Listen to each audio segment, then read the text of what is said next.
Okay, so your second monitor isn't working. It's super frustrating, right? Let's get it fixed. If Windows 11 isn't picking up your second display, don't worry, we've got a plan. We're going to start with the really simple stuff first, so hopefully you'll be sorted out fast.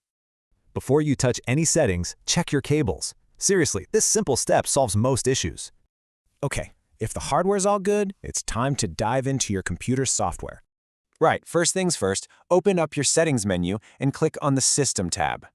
From there, over on the right, you're going to want to click into the display options. Now, just scroll down a little bit and click on Multiple Displays to open it up. And here is the magic button. Go ahead and click Detect to force Windows to look for it. What if you're using a wireless display, though? The process is just a little bit different. This time, go into Bluetooth and Devices in your settings, then click on Add Device. A window will pop up. From that list, choose the Wireless Display or Dock option. Make sure your screen is on and discoverable, and then just select it from the list. Still no luck?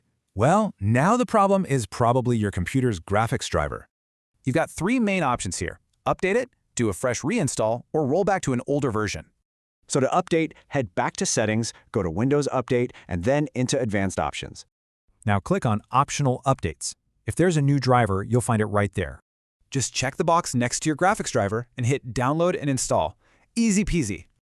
If that update didn't do the trick, a clean reinstall might just be what you need. For that, you'll open Device Manager, uninstall the display adapter, and simply restart your computer. What if a recent update is actually the bad guy here? No problem, you can just roll it back. Just go back into its properties in Device Manager, and you'll find the Rollback Driver button.